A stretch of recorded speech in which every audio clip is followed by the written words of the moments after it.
Health Tech Week, a series of events dedicated to answering this exact question: how we as European Union can better reap the fruits of technological innovation to ameliorate the lives of persons.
Moreover, telemedicine has grown into something essential for those living in remote or insular areas, and is crucial for us to continue developing and delivering its opportunities to all in need.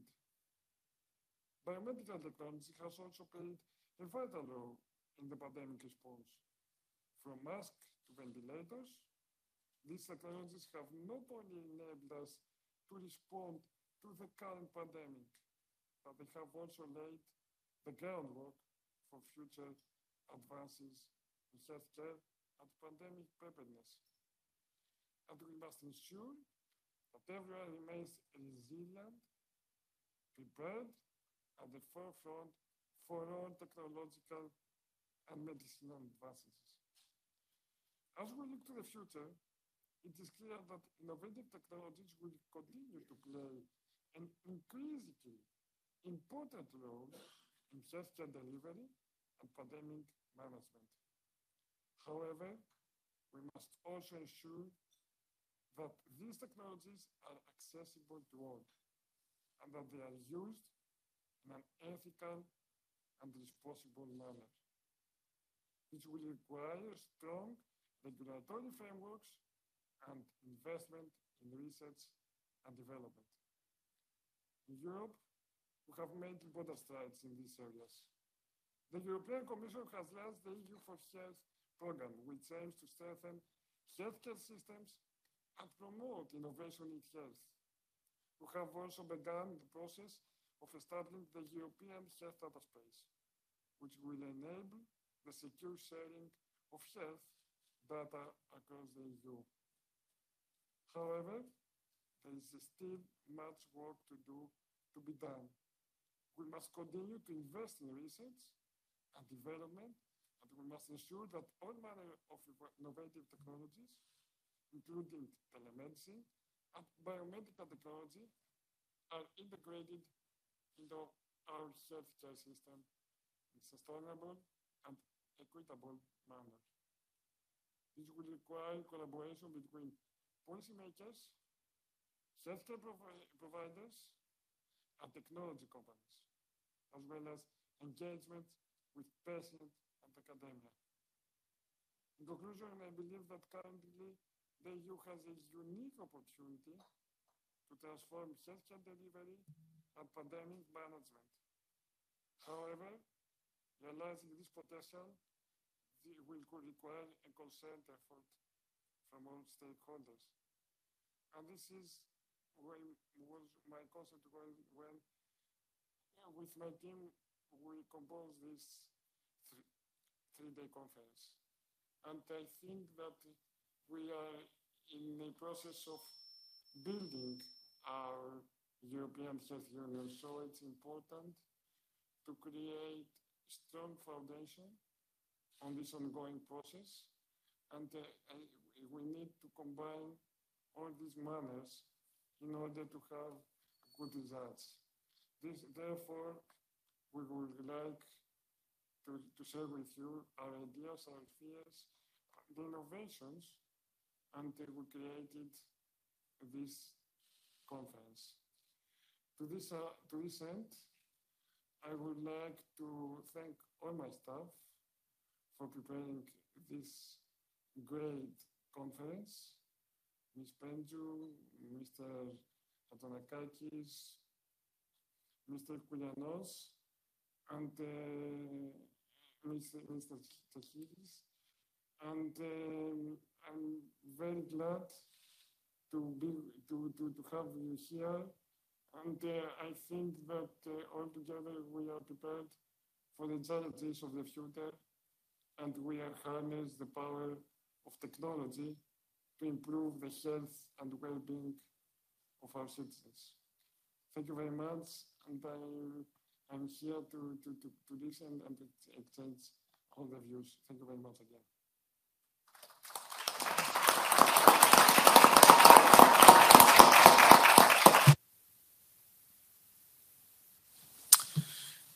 Let me start thanking Dr. and MP Kympouropoulos, because this is not the first event we organize in the European Parliament, but I must say this is the first time I see that much passion, interest, and willingness to listen to stakeholders. And this is a unique quality that I have seen on this occasion for Dr. Kympouropoulos and his wonderful team. So let me start thanking all the team for that.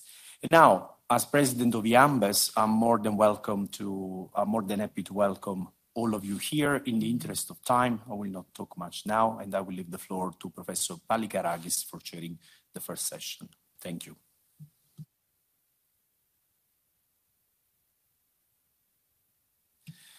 Ladies and gentlemen,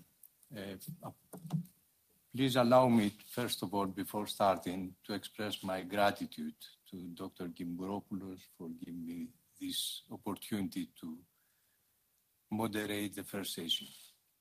And I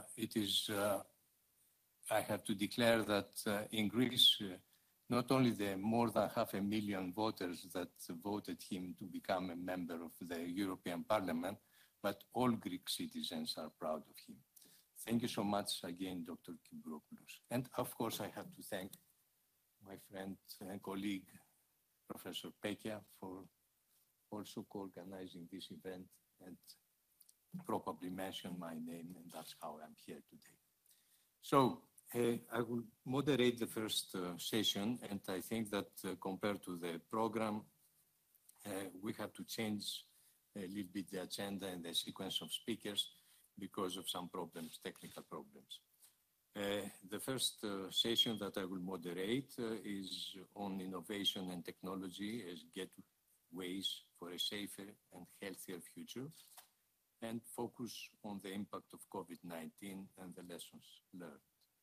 So instead of Dr. Klaus Krudvik, I will ask my colleague Eleni Kaldoudi to start with the first speech on the best practices for the pandemic, telemedicine, an innovative tool for pandemic response and the opportunities it brings for insular and remote areas.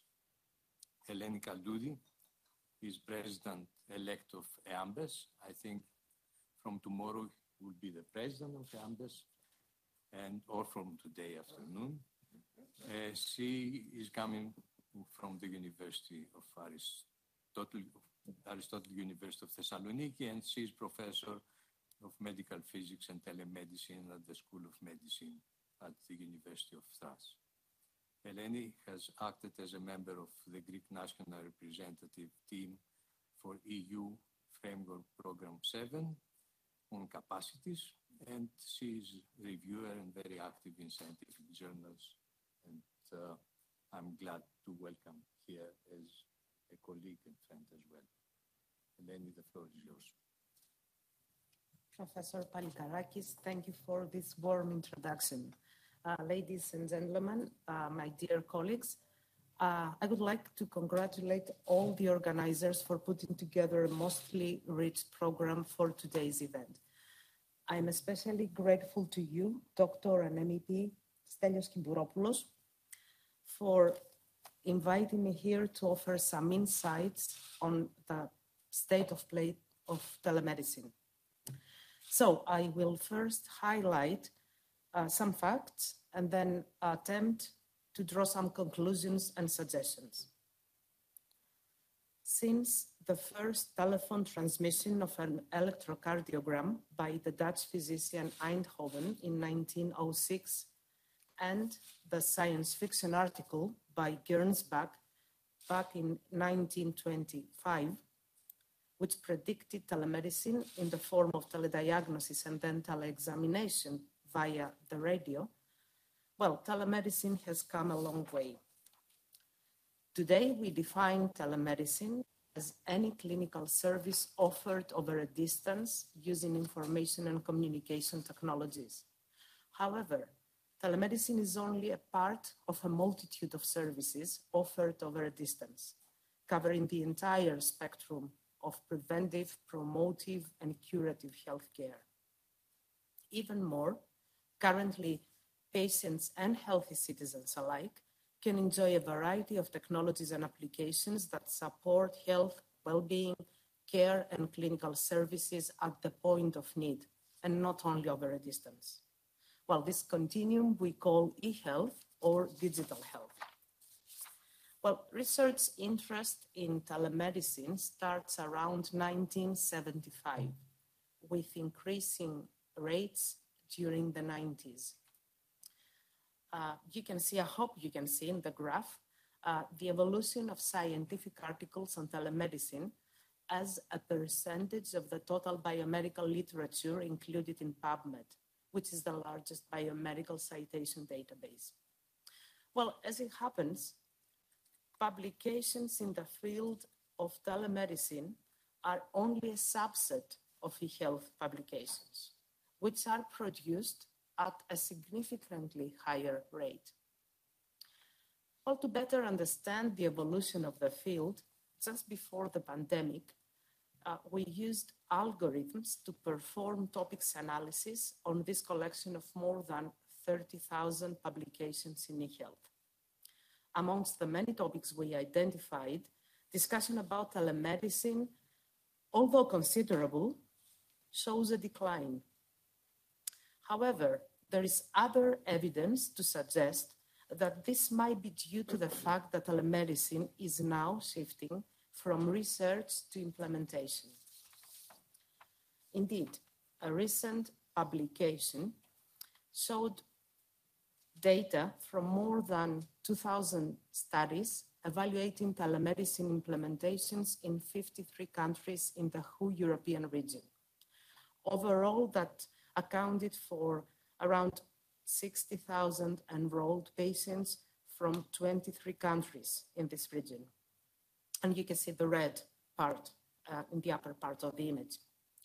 Well, pooled results show a clear benefit of telemedicine interventions in a range of significant diseases for valid, reliable, and accurate services, including screening, diagnosis, treatment, and long-term follow-up.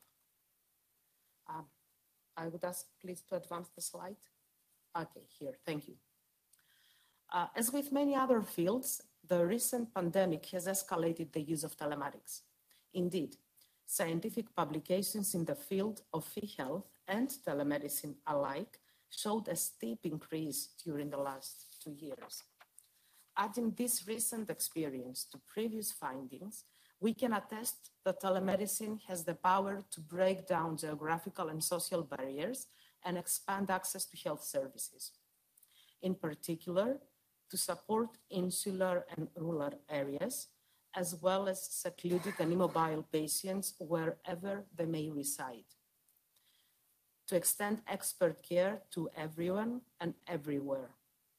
And I would like to add, eventually, change the healthcare delivery paradigm from one health service fits all to personalized health services customized to the citizens' needs and daily schedule. Well, concluding, I would argue that evidence from the telemedicine boom during the pandemic suggests that in order to be able to have a full and successful deployment of telemedicine, we have first to amend conventional telemedicine technology with emergent artificial intelligence models. Then we have to develop clinical protocols to guide the use of telemedicine and its integration into the clinical workflow. And of course, update accordingly regulatory, legal, and insurance frameworks. But last and above all, I think that we need to devise and deploy change management strategies in order to engage clinicians and patients alike in this new form of healthcare delivery. So, thank you.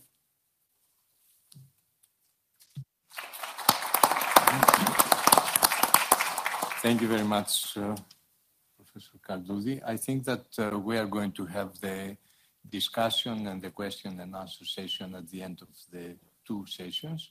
So we're going to move to the next presentation in this same area that will be given by Dr. Bacharaki, a child psychiatrist, member of Medical Association of Cyclades. She is today at the hospital of Syros, which is the capital of Cyclades, for those of you who don't know. Her degree in medicine was obtained at the Aristotle University as well. And I think that is a university that is quite well represented on this table, because myself, I made my studies as well at Aristotle University. The floor is yours, Dr. Thank you very much. Good morning. Thank you for inviting me in this exciting and novel panel. And thank you again, Dr. and MP Stelios. As I have been introduced, I work 22 years now in the hospital of Syros. And the most known islands in the Cyclades, of course, are Santorini and Mykonos, just to put you in the map. It is indeed the Cyclades are the southeast region of the Aegean Sea, and is indeed one of the most beautiful Greek regions. The problem with similar complexes is universal and has to do with accessibility. 4 years before the pandemic, on February of 2016, the National Network of Telemedicine started to operate, and yours truly was the first doctor in a national network to contact a telemedical appointment via this system. This system connected the General Hospital of Syros with the terminals at the health units of all the islands of the Cyclades, even the smallest and most remote ones, and actually all the islands of the Aegean Sea, expanding to the island of Lesbos the last 6 months. Unfortunately, it was scarcely used by other specialists, even though it is built in with real-time remote connection of ultrasounds, EEG, stethoscopes, and other instruments that are user-friendly, even for the not-so-digitally updated colleague as I. Thus, telemedicine was contacted firstly and foremost at the one area in Greece that had the majority of insular posts, the Cyclades.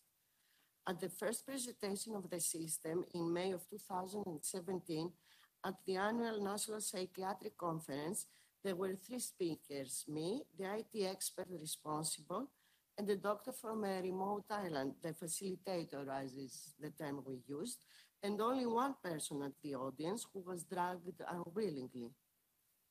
When the pandemic and the subsequent lockdowns came, things changed dramatically, as the Hospital of Syros had already established a remote way of medical appointments. Additionally, when the lockdowns were firmer, excluding even the use of the telestations in the health units, the system had already the infrastructure for the organization and the technical support of connection between my office, for example, and the home computers of the users. And this included the previously walk-in cases of the inhabitants of Syros and the nearby closest islands. From day one of the first lockdown, the child psychiatry department of the Hospital of Syros never ceased to render its services. Now, I'll just say some numbers. Through this system, we had around 2,000 appointments with around 1,000 families or children. Pre-COVID, we were engaged more with evaluations, case managements, and consultation to other doctors through telemedicine. My clinical impression was that during the pandemic, and especially during the 2 long lockdowns, the demands had more to do with therapy or consultation sessions. Indeed, we found out that therapy/consultation or some brief therapy sessions were addressed to the almost 1% of the cases before COVID, but during the pandemic, that percentage rose to almost 10% of the cases. That shows us that the telemedicine system at the time of the pandemic was ready and capable to address the changing needs of the public. I don't mean to say, of course, that we need a pandemic to appreciate telemedicine. But if in general it was thought to belong to a specific geographical area, during the lockdowns, we all insular and remote, and even scientific communities that abhorred that medium were forced to consider it, or at least to form an opinion about its existence. I think it was for the best that in Greece, the specialties that have more experience with telemedicine are psychiatry and child psychiatry. Evidently, the system cannot run without its hardware and its software, but there also exists a softer software, a soft skills guideline for its smooth functioning. These are factors based on international bibliography, but also on our living experience. We have to take into consideration how to make a relationship through internet connection with people of all ages, how to pose, how to dress, what kind of background we use, how to give control to the other side, the client side, how to conclude, how to say goodbye, and many, many more that are applicable to all specialities. How to use the new language in presence as opposed to telepresence, which refers to the specific view angle, which is very important for the command of the session, and many more. At the end, how to communicate with the societal system of a faraway island and connect with people and professionals that maybe you will never meet in person. Every point in a station from Syros is a window to another place, as each island has its own microclimate, environmental and cultural differences. I presume the same applies for telemedicine to other places of Europe, as telemedicine per se is used to connect places that are far between and unapproachable. Thus, usually we expect at least some kind of degree of difference and variation. We must add here that the practice of telemedicine connecting remote and insular areas does not only address the needs of the population, but helps the doctors that work in these areas, offering the expertise of different specialists that connect with the system, which otherwise would have been unavailable to them. Concluding and considering the above, general and specific guidelines are needed to be made and implemented. Young people and our young students and our young interns and our young doctors have already surpassed us at the field of telecommunication in general. We need to take advantage of their knowledge and experience and attitude and incorporate them in a structured and significant way to the university and to the internship of each specialization. Thank you very much for your attention and patience. Thank you. Thank you very much, Dr. Baharaki, for this very interesting introduction on the real practice of medicine during COVID. I think that you demonstrated very well the importance of telemedicine in that case. Thank you very much. And we move to the third presentation on the same subject of telemedicine that will be from Professor Giorgos Tsakos, who is Professor of Dental Public Health at the University College of London, Chair of the Platform for Better Oral Health in Europe. He has been President of the European Association of Dental Public Health and the International Association of Dental Research Group, and he is a collaborator of WHO through the Collaborating Center of WHO that it is in UCL Dental Public Health Group. Professor Tsakos, please, the floor is yours. Good morning, everyone. Thank you very much for that really kind introduction, Professor Polikarakis. But my profound thanks go first to MEP and colleague Kibouropoulos for giving the floor to that important activity and giving voice to oral health in that important activity. But if I may say so as well, can I thank very much his team for the professionalism they showed and very well planning of the event. I'm really grateful for that because I think it makes a nice transition from one speaker to the other. What I will try to talk about in the next 7 minutes is to give you a perspective from an oral health and a public health background. I'm here not only as a professor of epidemiology at UCL, but also as chair of the Platform for Better Oral Health in Europe, which is an umbrella organization, as academics used to call it an umbrella review of reviews, where it includes all the European oral health, but also primary care societies, trying to advocate for better oral health and through a public health approach at the European level. So I will try to bring those two perspectives, and I'll start by saying, if I could have the next slide, please, that oral conditions are public health problems, and that's not something that was very well known until we had that late interest with the Global Burden of Diseases study, which showed that oral conditions are the most prevalent non-communicable diseases worldwide, but also in Europe as well. And they are very much treatable and preventable, and I will come to that in a minute. And they have a major impact on individuals and societies, but also quite a big economic impact on societies. But normally, usually, they tend to go stealth. No one really notices they exist. And if we could have the next slide, that's expenditure to treat diseases at the European Union level. We were surprised by it when we found that dental diseases are on par with cancer in terms of expenditure, less than diabetes and CVD, but very much more costly than policymakers usually tend to think. That's why we have a Lancet Commission on Oral Health very recently, because a Lancet does a commission on something if it is a big public health problem, but also neglected, goes under the radar. And at the moment, we have a Lancet Commission on Oral Health headed by my colleague Richard Bott at UCL. And WHO has very recently went out of its own silo, if you like, and has come with a global strategy for oral health that was welcomed with all European Union member states. They all voted for it. They all committed to do something about it. And the strategy goes through an action plan stage now. For the next 10 years, every member state will have to say what they do about improving oral health through the universal health coverage principle as a main vehicle. And that comes very much in line with the introduction of MEP Kibouropoulos was talking about accessible, affordable, equitable. It's the three words I kept. They are very central to the universal health coverage principle. In that, there will be what they call the best buys, which is evidence-based or evidence-informed, cost-effective solutions. And in that framework, e-health, if I can use the wider definition, not just teledentistry, but the wider remit, has a very major role to play. Indeed, WHO has the oral health program. Terminology, you're worse than dentists, I have to say. You have health, e-health, teledentistry, telemedicine.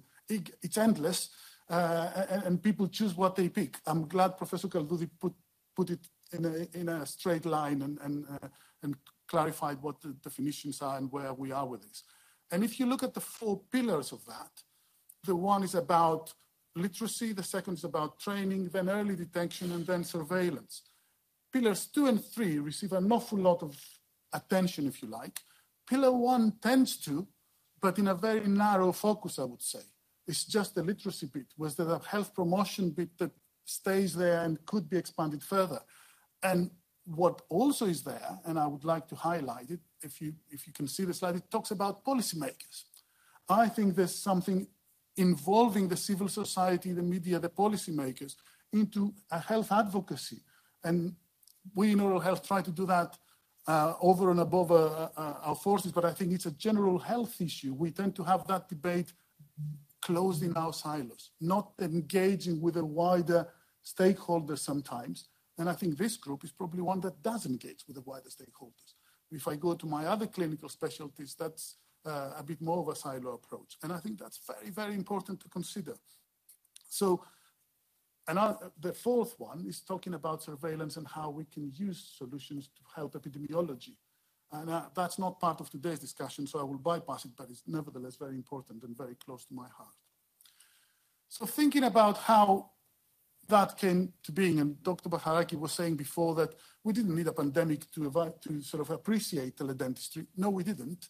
But sometimes things happen, and you know, with a bad thing, you get a positive knock-on effect.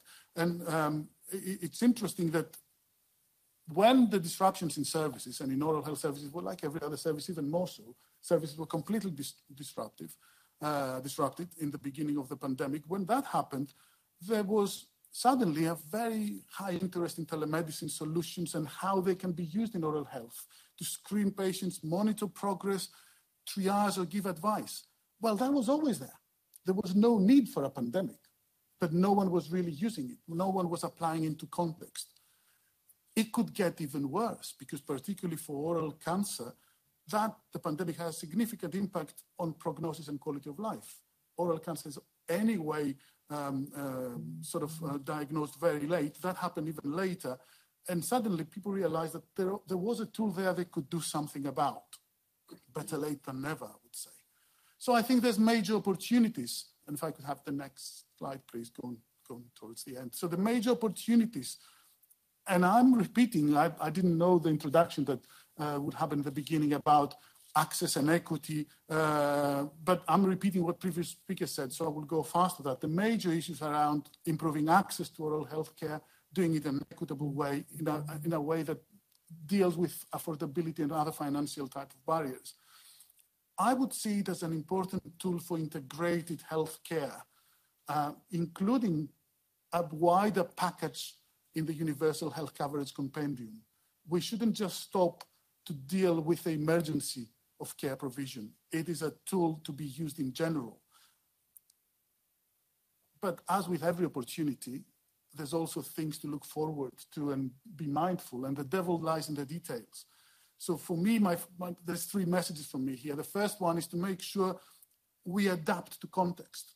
And the key thing is to co-design, co-produce, work with the wider stakeholders rather than assume we know and implement. It won't apply. It will be like the guidelines. I work, I'm Greek, as you can tell from my accent, but I work and live in the UK, and we have the NICE there, which is the National Institute of Health and Clinical Excellence, that produces guidelines. And the guidelines are really nice, but then try to implement them is a different type of problem. Adapting to context interventions rather than assuming one solution fits all is essential. My second message would be, it's about time we use e-health solutions about using the common risk factor approach to promote health, contribute to health promotion, have a broader public health aspect rather than look at literacy. Literacy is key on that. The inequalities aspect is key on that. And I would finish by saying, and that is the danger. They have potential to reduce inequalities, new technologies, but we need to monitor that. We need to be sure that it doesn't happen. It doesn't happen that they wear it well, use the technologies more, and exacerbate inequalities rather than reduce them. Why am I saying this? Because I think in many areas we go into evaluation, not in all areas of e-health, and I think there's a huge potential there, not to just be mindful that they shouldn't exacerbate inequalities, but they can be used actively to promote a better health and reducing inequalities. And I leave you, I think, just about on time with that quote from Michael Marmot, who's a world-leading authority and really privileged to be in the same department with him, when he wrote, "What good does it to treat people's illnesses and then send them back to the conditions that made them sick in the first place?" What I mean with that is that digital health or e-health is a really useful tool in improving health and reducing inequalities. And public health aspect of it should not be neglected. Thank you very much.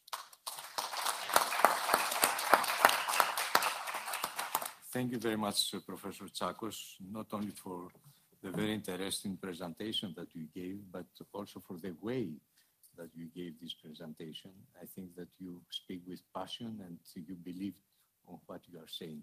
Thank you so much. Now we have to continue with the next presentation, and we're going the opposite in the agenda. I will pass the floor to Dr. Lutz Peske. He studied chemistry and has a PhD in chemistry and also a PhD in media studies. The first one from the University of Heidelberg and the second from the University of Bonn. And is a very interesting combination of studies. And now he's associate professor in the Department of Media and Communication Studies at Bilkent University in Ankara. He will speak about connecting society and the role of widespread cooperation in pandemic management. The floor is yours. Yeah, thank you very much for your very kind introduction. And it is for me very exciting to be here to present our Horizon project Pandevita. And it's exciting for me because we have here the very most of the team leaders of this project, which I can in this context directly introduce as well. At the beginning, when we entered this room, I talked with Leandro Pecchia, and he directly said at the beginning, when our project started, he became president of EAMBES, and he said, it was a really big challenge to be the president of EAMBES in the pandemic time, and I definitely can understand that.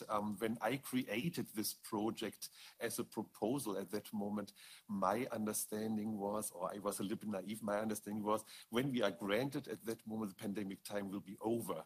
And I must say, from the academic point of view, it was a luck that it was not over, but of course we all know especially the public suffered a lot. And this is why our motivation for our research was, or in fact, our premise was, if we want to improve the pandemic management we have to understand the user and media perspective of knowledge transfer and information processes better.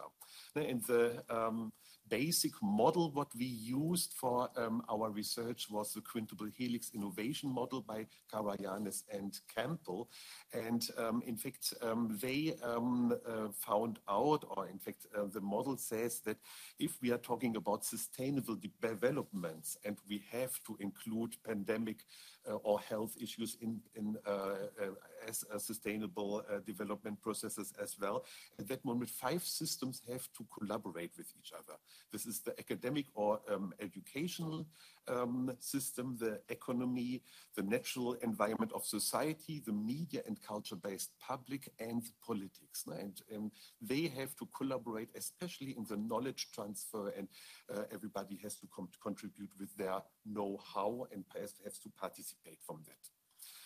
So, in fact, what we need, what is new in these kind of understanding is that the media-based and culture-based public is included in these kind of knowledge innovation processes.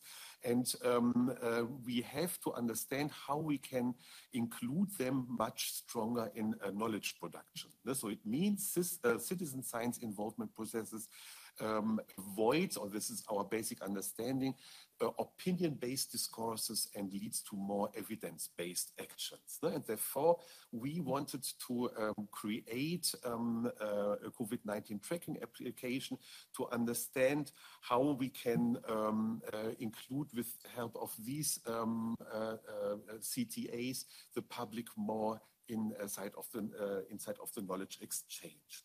And we all know the ethical use of CTAs depends heavily on the protection of voluntariness. And this was, in fact, our central aspect.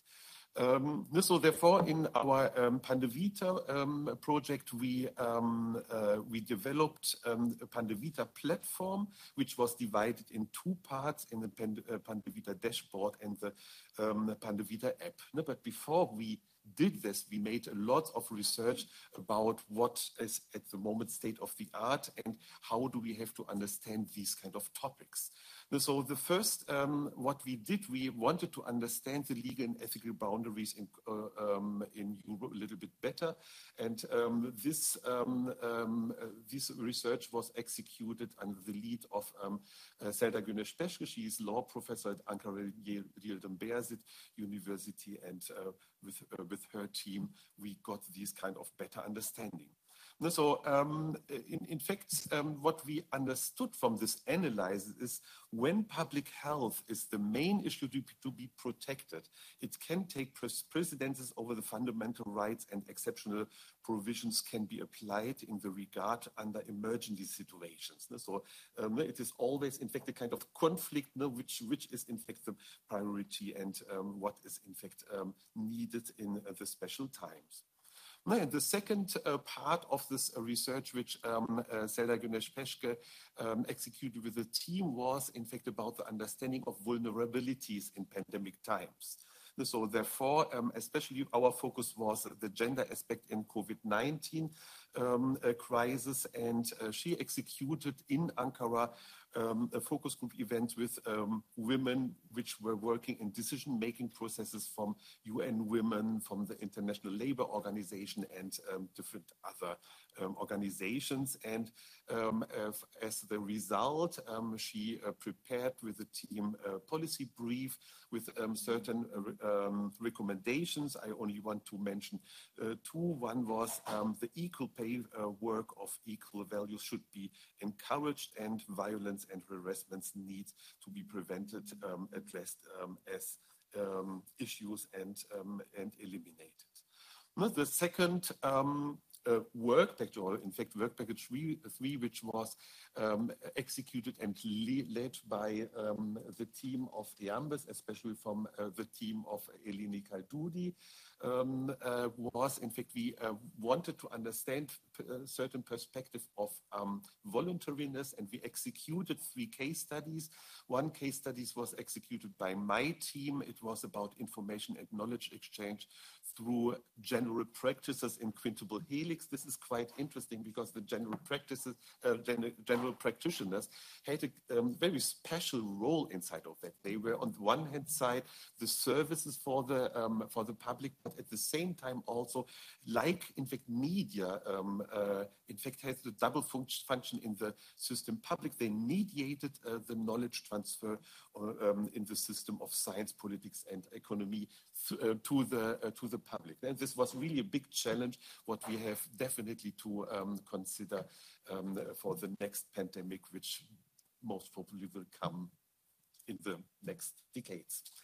So the second case study was about microeconomic indicators. This was executed by economists in Ankara University. And the third one was executed by Elini's team about topical, temporal, geospatial, and emotional analysis of Twitter posts related to the COVID-19 pandemics. Very exciting. I found especially very exciting that the team found out that retweets of and comments on tweets of pharmaceutical companies showed that only a small amount of feedbacks revealed sentiments of fears. The very most of them were neutral or coined by joy. This was for me quite surprising and quite interesting. And based on these informations, what we created, what we found out, we designed a dashboard. This was executed by, now I don't see him, the team of Giuseppe Fico from Political Technical University of Madrid. And we took all this information, create first of all user stories, and based on these user stories, the team of Giuseppe transferred it into platform features with help of the so-called Volere methodologies. And finally, we created, or we had platform features. Especially interesting the focus is on news and news which are endorsed by scientists, so everybody can contribute with their own views, including the public, but of course with the endorsement of scientists, official documents from public authorities, and so on. So we included, in fact, the whole quintuple helix inside of this platform, because our understanding is we need, in fact, all information, all knowledge from all 5 systems. The other aspect, or in fact, the other technical device what we created was a CTA, the Pandavita app, and there we included especially aspects of gamifications, because our understanding is if we want to engage the public at that moment, we do not have to only to strike their head, we have to strike their heart as well. And that's why we found out the most of the CTAs, which were in fact in different countries, had a lack of gamification aspect, and therefore we created this because we want to find out which kind of impact these gamification effects have. And this is what we will investigate in the next month within different pilot studies, which are executed by our team from another team from Spain, Predict By, and this will be executed in April. So other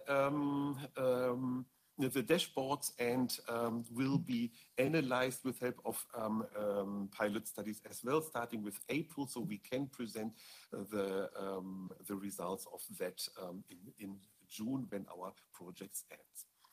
Yeah, at the end, I would like to make a little bit advertisement to 2 events which we will execute inside of our project. One is the final Pandavita conference in Ankara. It will discuss the sustainable collaboration processes in pandemic times.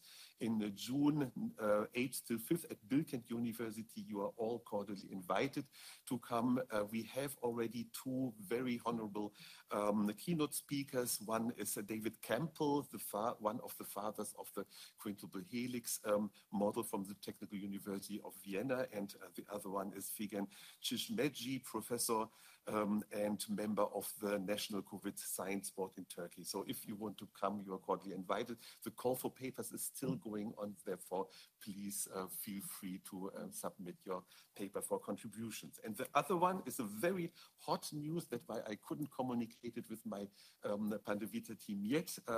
We will execute a final symposium in Brussels in the building of the German Association of Cities and Municipalities, very close to here, on the 27th of June, and there we want to present the final results, especially for the European Parliament Committee COVID-19 pandemics, lessons learned and recommendations of the futures.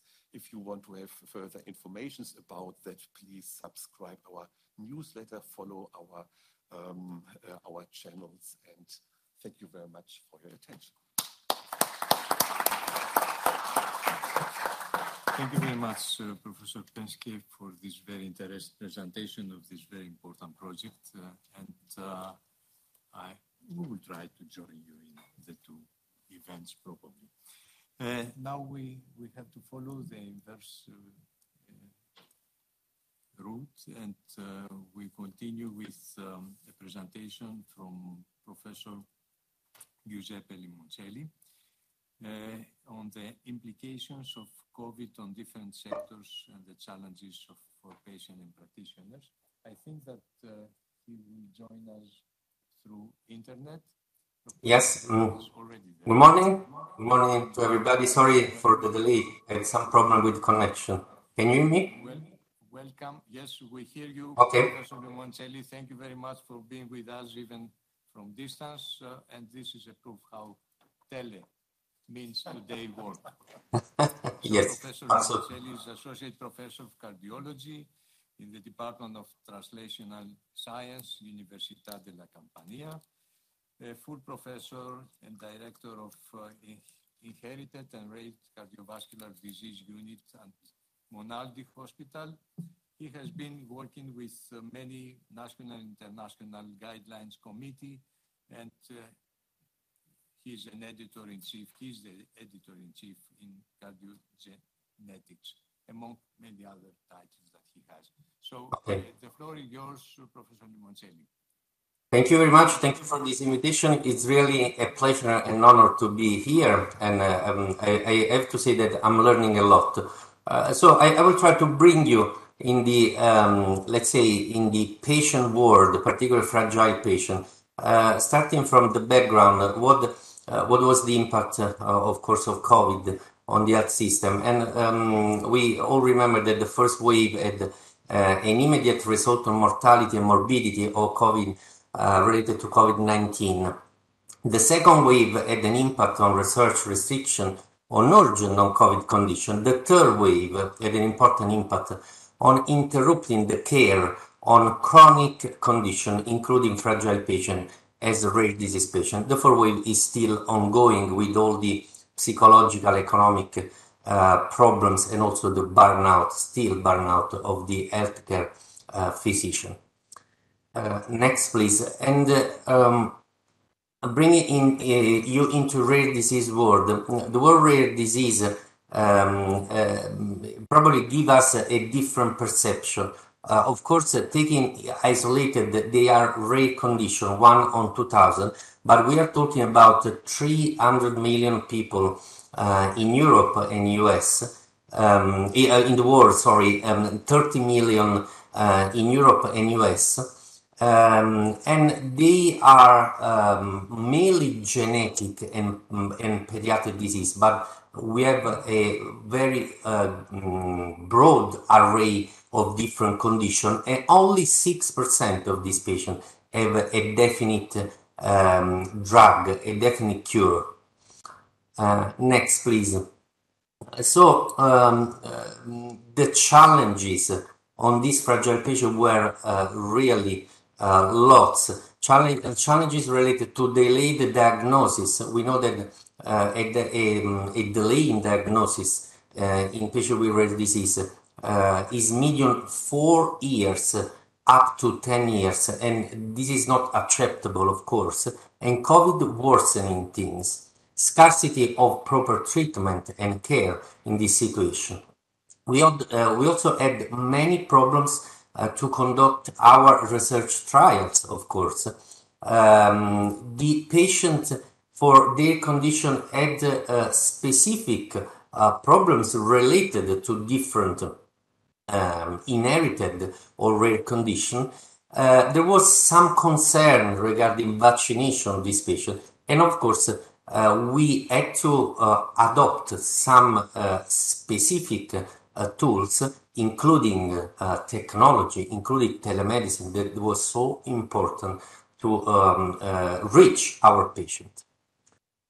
Next, please.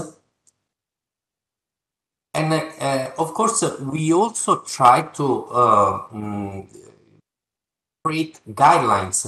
I don't want to say guidelines, more expert opinion. And this is what we did, for example, for inherited and rare disease with the European Reference Network related to a cardiac condition. I want to remember that we have 24 European Reference Network for different rare diseases, and this is an important, let's say, property of Europe.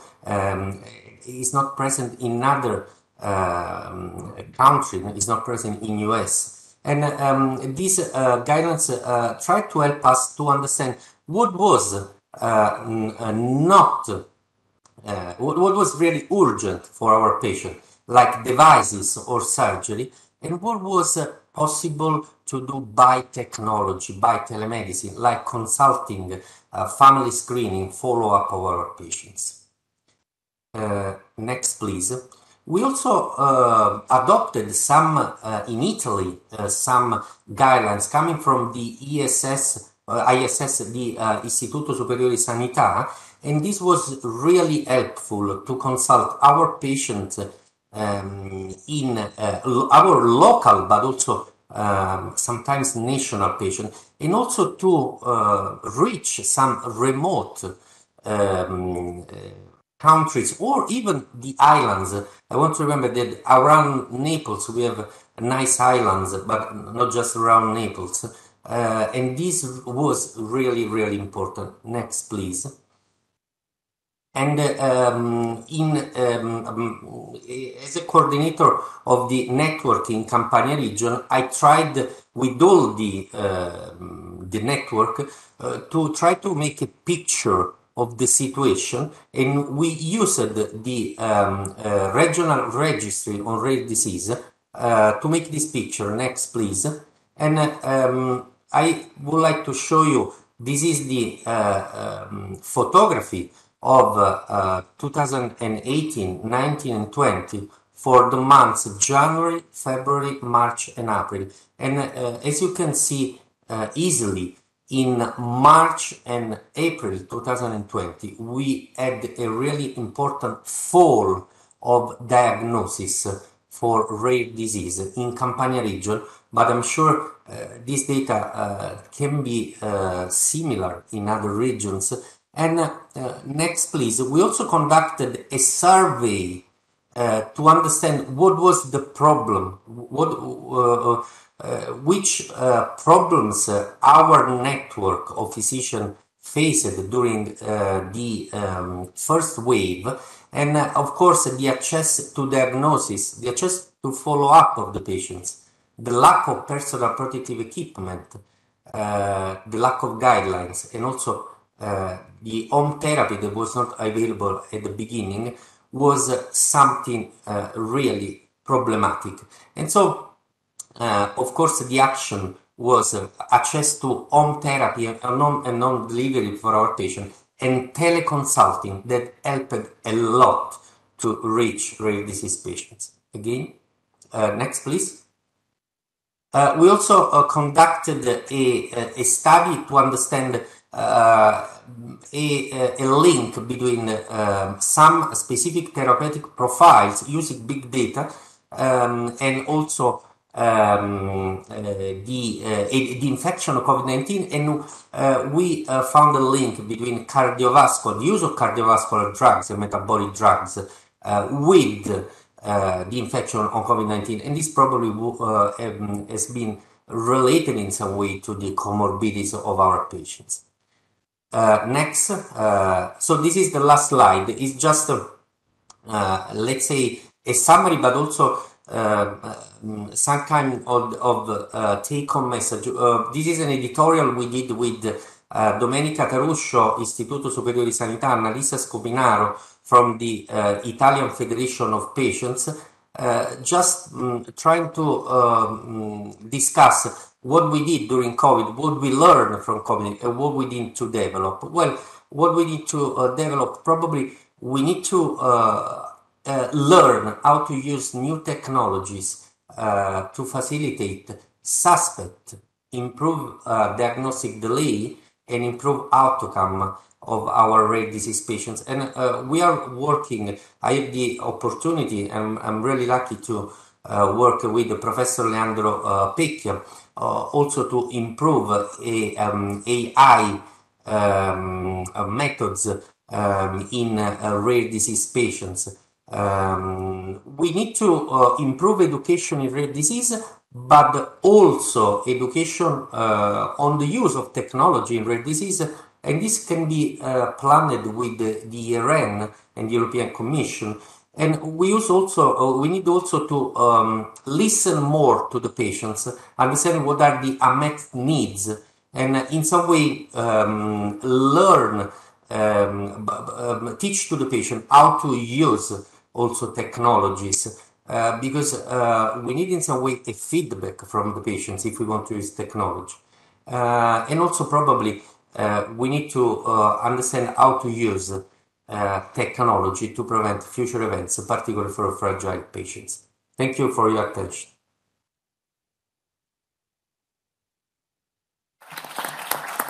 Thank you very much, Professor Limoncelli, for this very interesting presentation. And I hope that you will be able at the end of this, of the second session, to be present and probably answer some questions.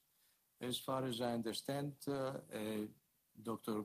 Klaus Krutke is not able to join us now. And I would like again to thank the organizers for giving us this opportunity to be here, and thank all the speakers for the very nice presentation that they did, and ask them now to move down to the floor, and the next speakers will come, and the new moderator, Professor Ratko Magyarovic, will be in my place. Thank you very much.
Good morning, everybody, and I'm also very glad to see that so many of our colleagues are able to be here.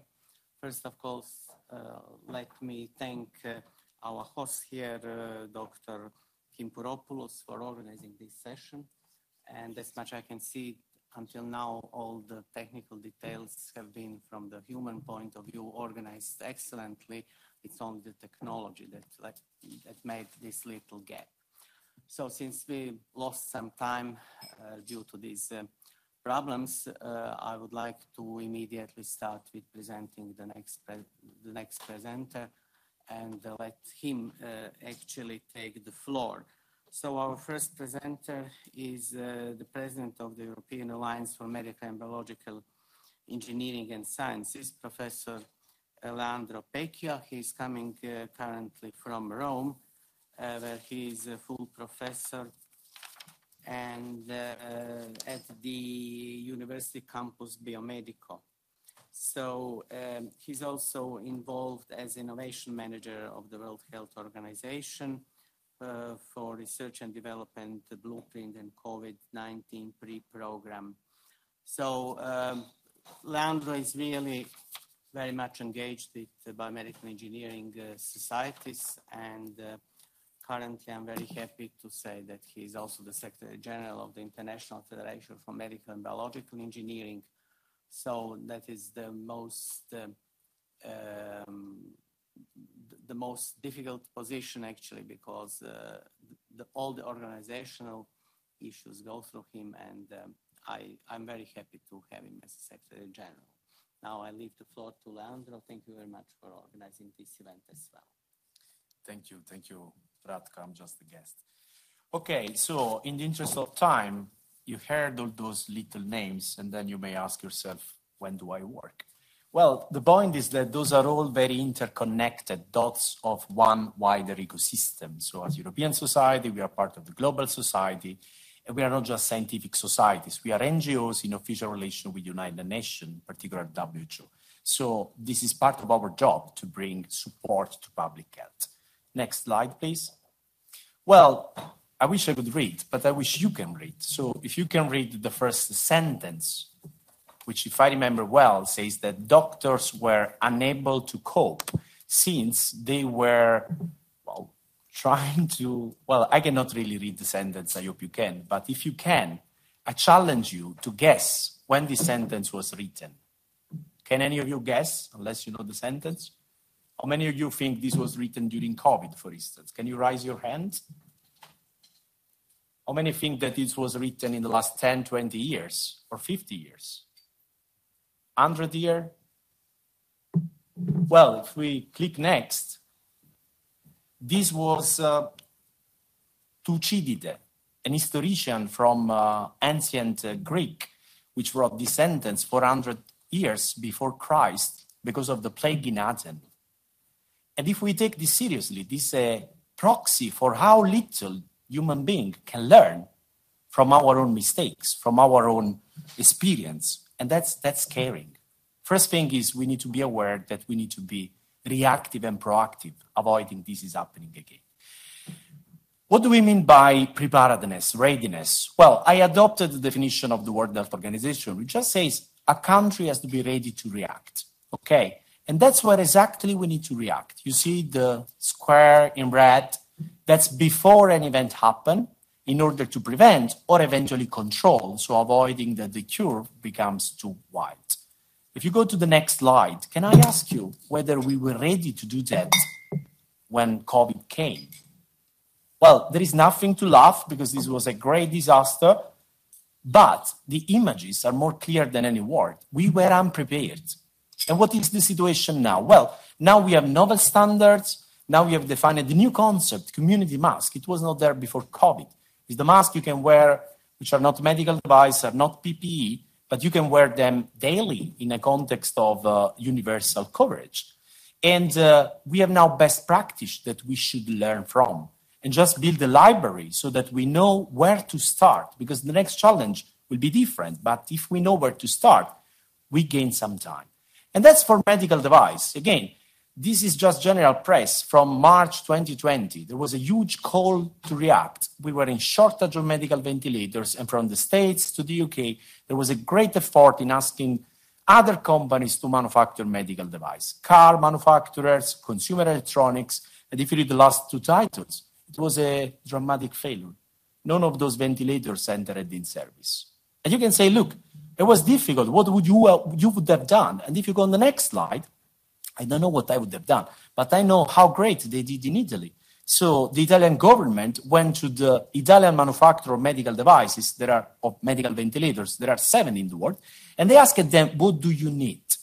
We don't go to someone else ask to manufacture medical device. We come to you. What do you need to scale up your production? And they told, look, there is a microchip we don't get from China. There is a mechanical pump we don't get from China. How can we do? Well, easy. We can go to Ferrari, Fiat, and ask them to do that for you. And we give you 20 more engineers from the army. They are super trained. They can work lots of time per day. And there you are. They scaled up the production from 10 pieces per week to 100 pieces per week. Do you remember how the situation was in Italy in March 23? We all have impressed in our memory the dramatic images. We never entered this shortage of medical devices. So this was possible. We need to build on that in order to avoid this happening again. And we can do more. We have to foster innovation. In this image, you see on the top how mechanical ventilators evolved in 100 years. Completely new. And you see below, what about masks? 700 years, they look the same. Material is different, fine, great progresses, but not enough.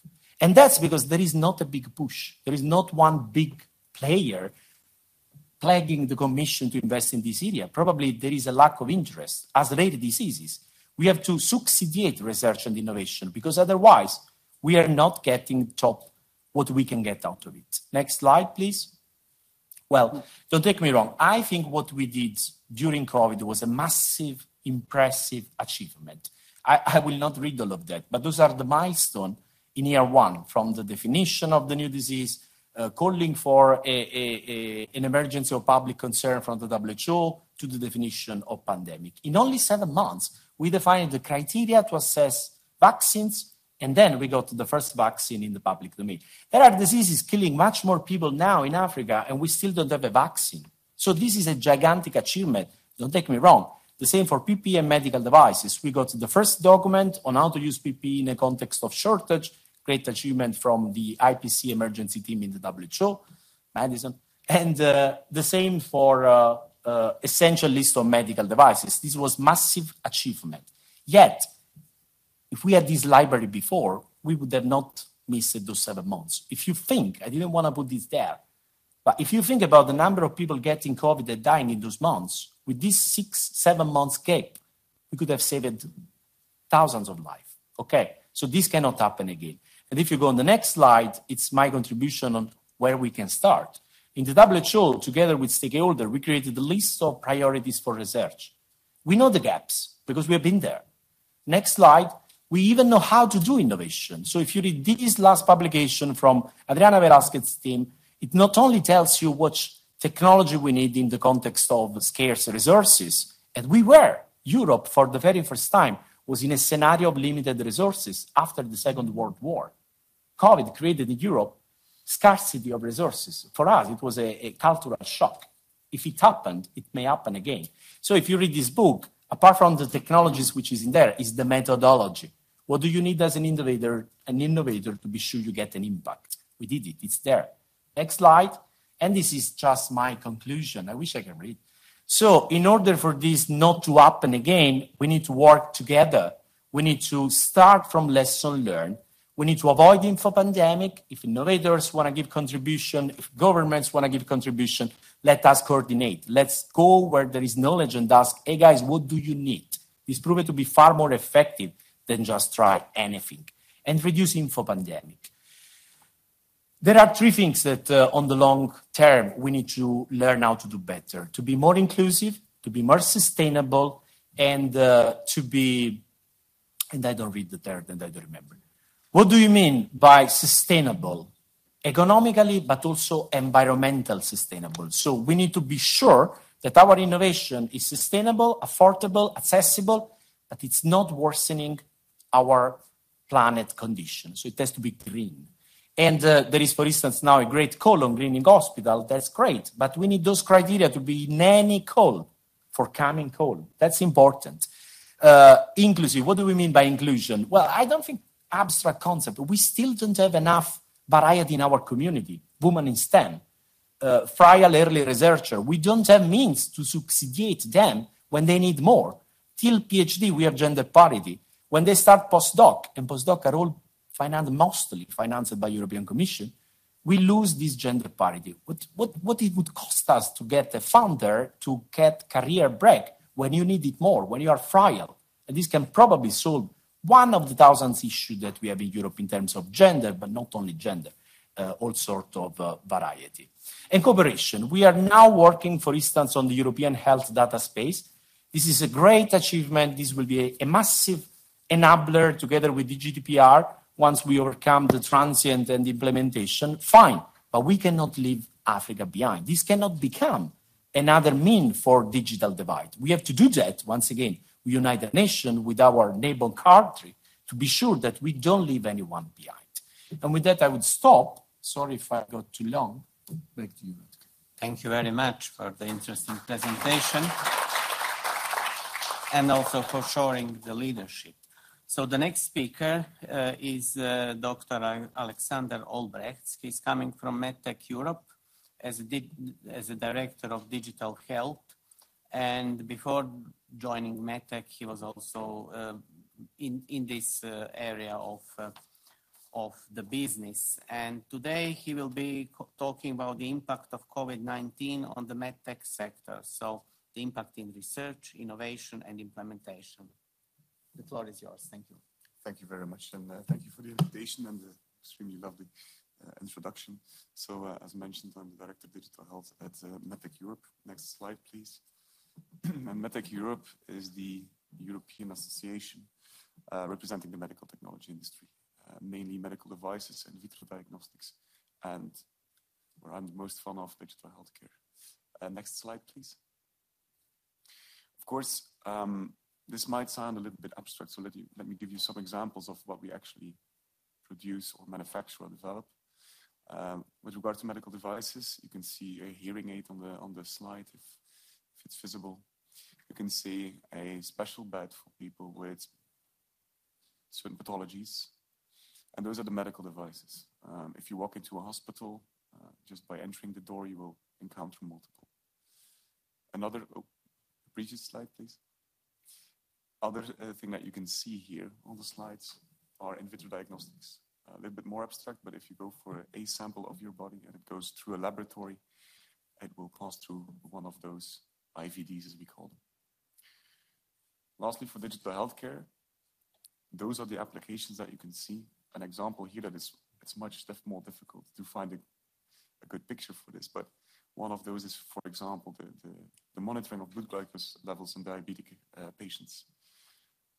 The second part of digital healthcare is, if you look at all the dots there, to connect them. And that is even more difficult to find a picture for, but it's equally as important. During the pandemic, all of these solutions contributed to making the life easier and helping us battling the pandemic. The pandemic had a significant effect as well on digital healthcare in Europe in general. So we saw an evolution, and it has been mentioned already a couple of times, towards an online consultation and remote monitoring. I will give a little bit of examples on how we did it and how we developed it. We saw the introduction of contact tracing apps, as already mentioned here, but we also realized that there were certain shortcomings. And there was a status quo. At one point, we realized that was 2020. And at the same time, and this is a more optimistic note, of course, is that there is a new openness towards digital health by the EU citizens. And it may come as no surprise that that makes me rather happy on a Tuesday morning. Next slide, please. An example for the online consultations, we saw already quite a bit of scientific background.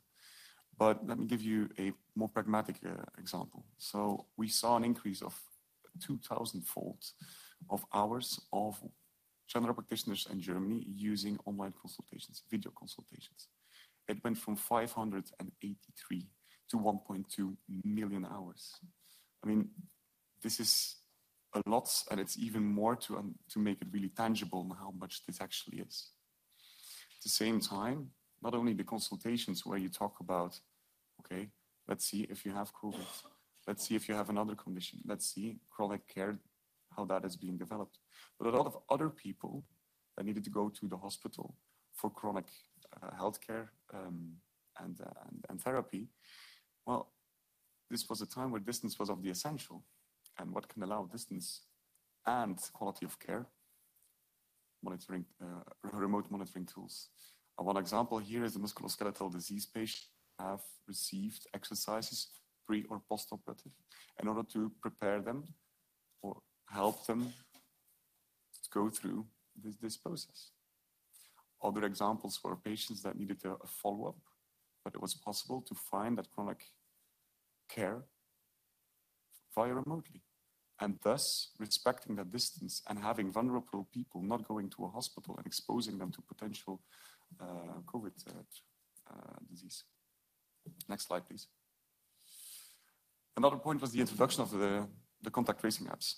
We've seen there was a lot of difference between the different countries within Europe, but largely speaking, we could say that the uptake and the download rate of those applications was quite large. I have the example here of Finland, where the population downloaded the application with more than 50%. But more importantly, and I find even a stronger signal, is the fact that in October 2020, there was a European Federation Gateway Service, where these local initiatives could be coupled. This is again really important, because this throws back to my first slide here in how this actually interconnects. Next slide, please. Of course, this is the shortcomings. We have seen it. In some countries, we still had to have the statistics on paper and fax systems, which as a millennial, I find baffling, but it was reality. And it showed us that we needed a real-time evidence. Luckily, a lot of countries saw the opportunity, and that's twofold.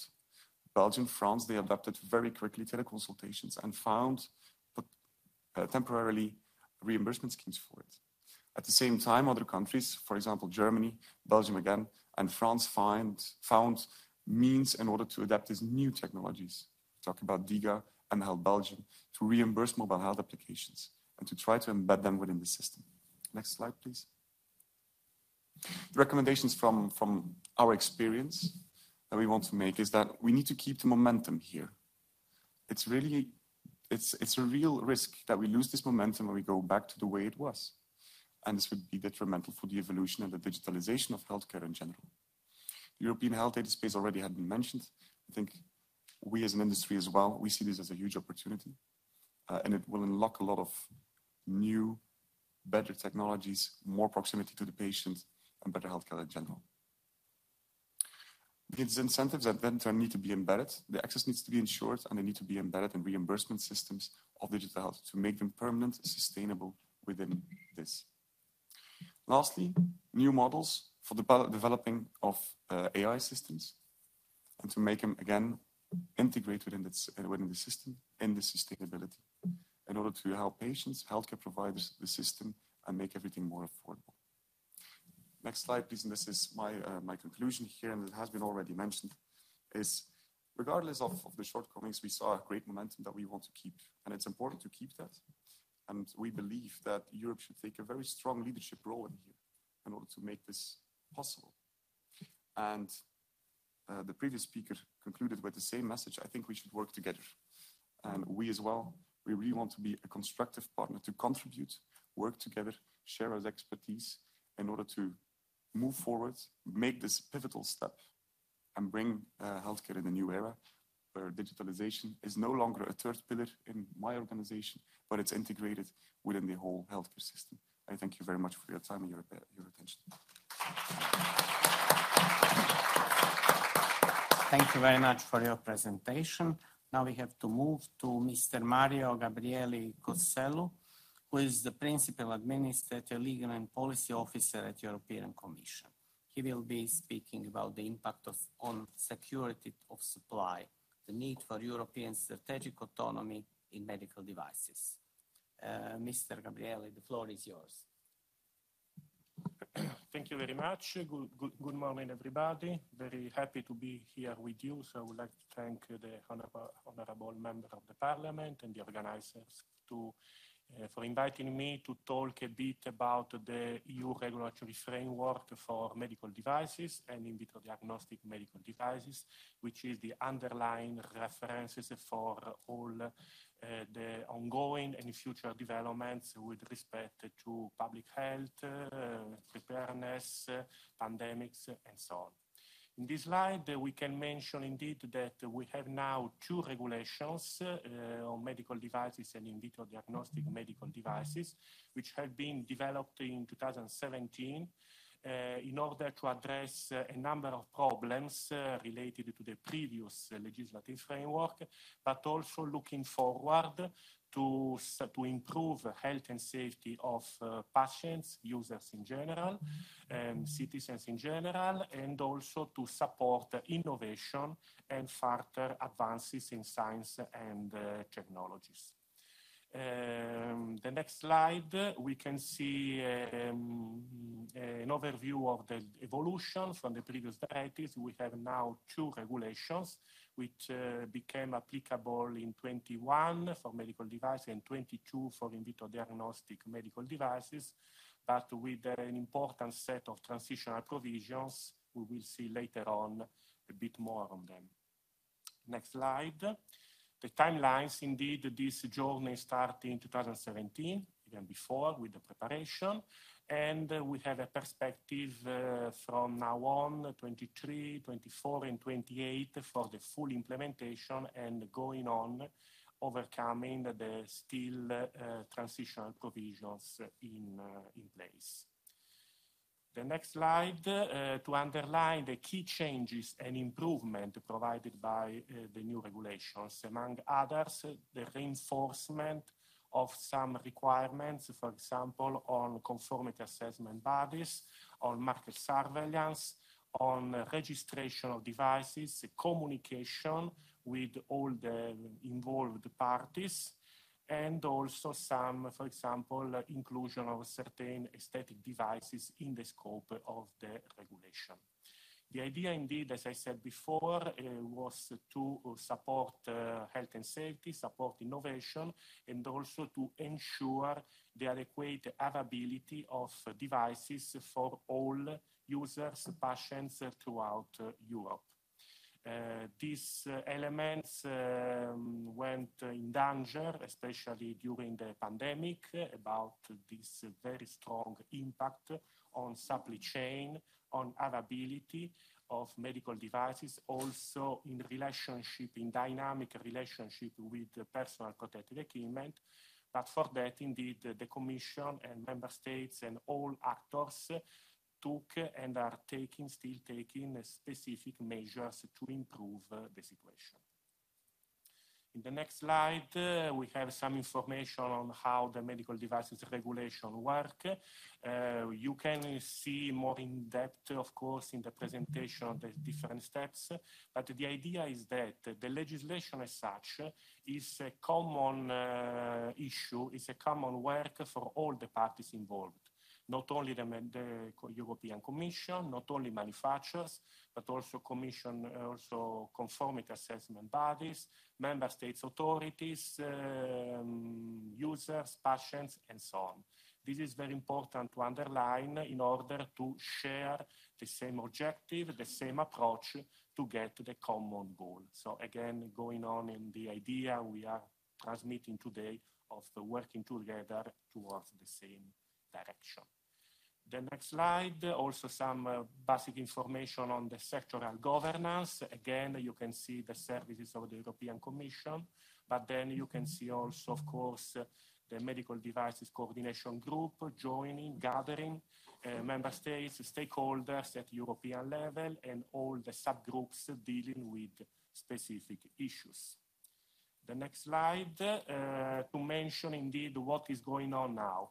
The specific problems we are facing in the implementation of these regulations that have been developed in a quite ambitious mode, I would say, in order to provide a sensitive, important an important improvement in health and safety, but due to also to external issues, we had to provide some specific measures. In particular, you can see in the next slide some short-term action and longer-term actions, including, as in the next slide, the regulation, an amending regulation published in the official journal right yesterday in order to provide a more flexible approach to the implementation of the regulations. I will pass to the next slide very quickly because, again, you can see them in the presentation as such. We would like just to mention in the slide on national provisions to underline again the contribution of national authorities and member states to implement the regulations, and also a mention to international activities because the medical devices issue is really a worldwide issue to work together with a lot of countries all over the world. The rest of the presentation contains a lot of information, references, links, so we will be very happy in the Commission to listen to your comments, contributions, and address your questions the best we can. Thank you very much again, and keep in contact. Thank you very much, and due to the time constraints, I will just shortly introduce Dr. Adriana Velasquez, who is a senior advisor and focal point on medical devices at the World Health Organization. I may say, knowing her for a long time, that she really is the soul of medical devices. So, Adriana, I hope you are with us and that we can hear you. The floor is now yours. Thank you very much, Leandro. Thank you very much, Radko and colleagues, and thank you for inviting me to be presenting today. I just want to kindly request if I can share my presentation, because I cannot be on. Okay, thank you very much. So I know we have a limited time, so I'll just go quickly. Is that okay? Can you see my slides? Just to confirm.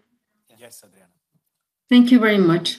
So first of all, in request to access of medical devices, including vitro diagnostics for the pandemic management, the most important issues are availability, affordability, appropriateness, and safe of quality assured medical devices. It doesn't matter if they are traditional medical devices or innovative medical devices.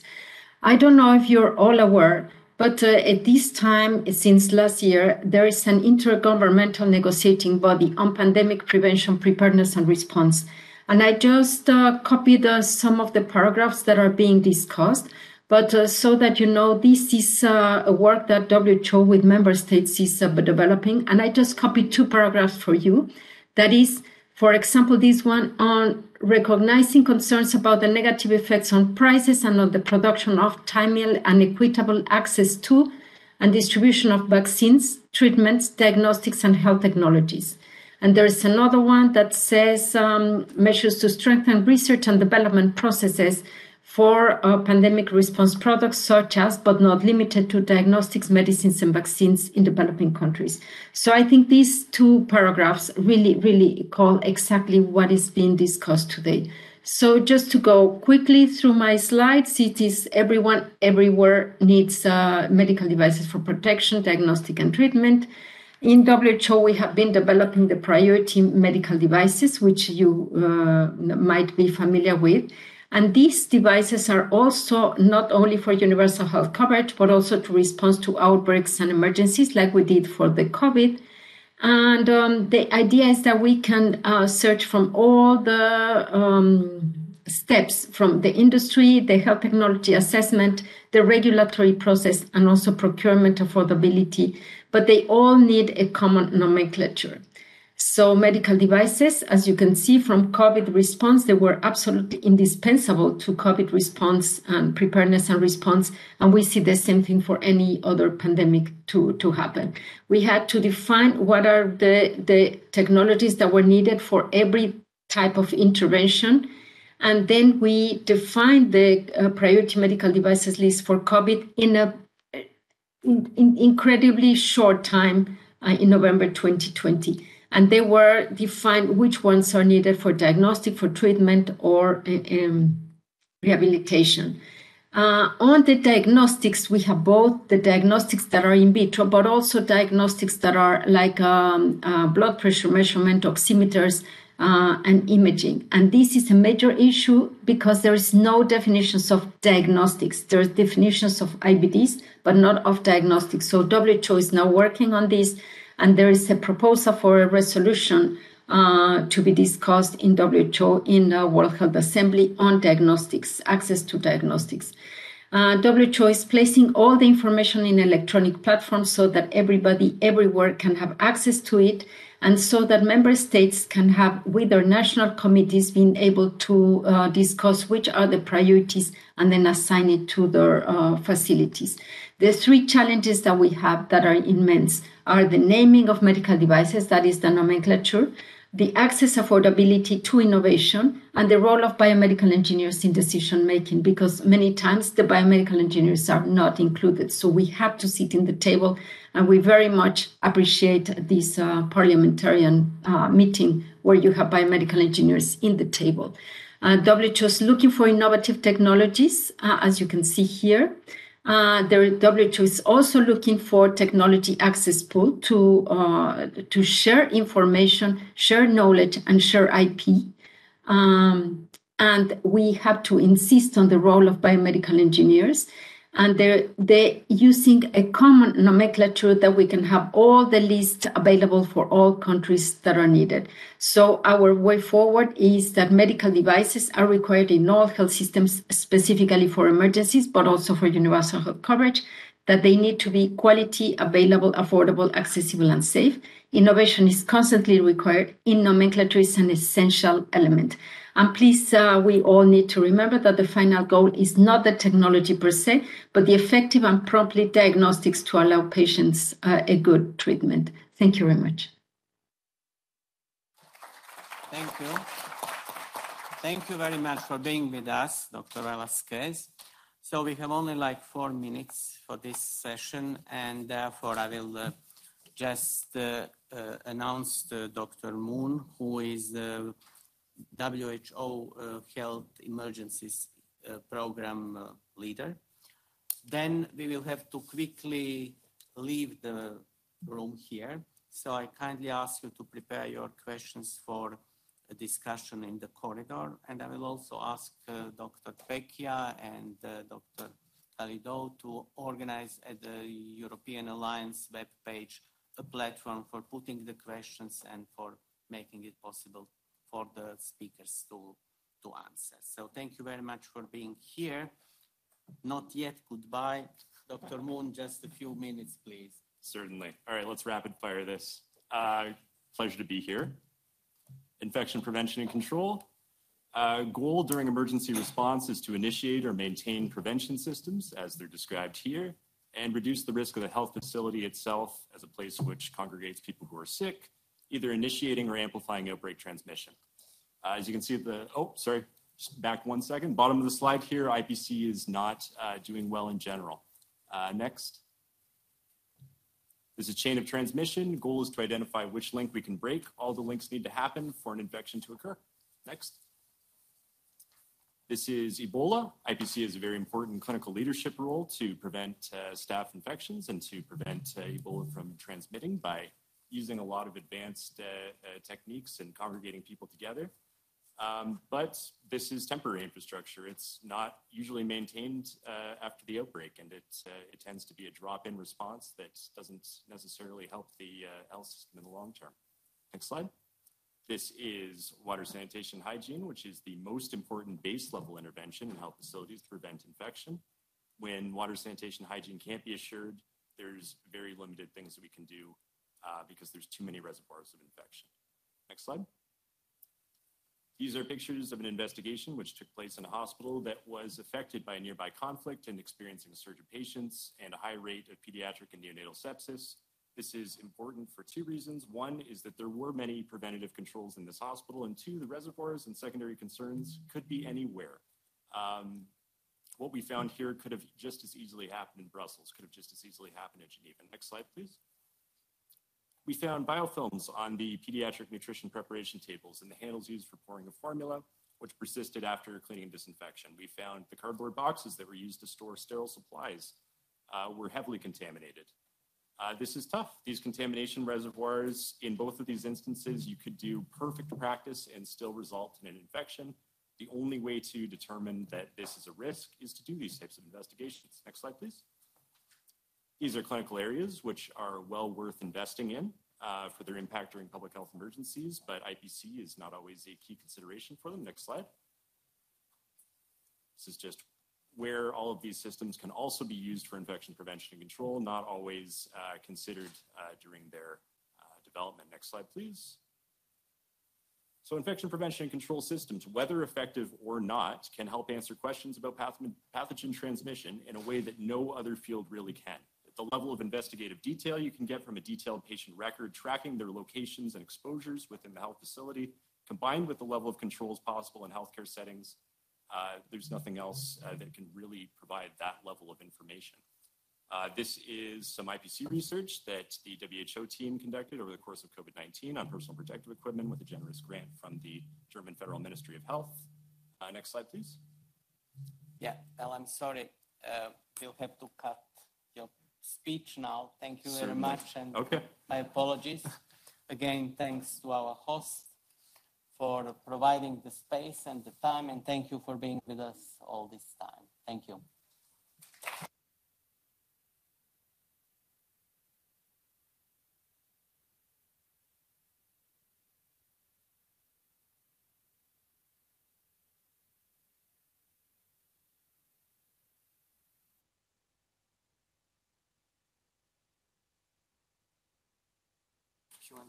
We are moving outside and having a brief Q&A session, and we will organize a Q&A session online through the EAMBES. Thank you.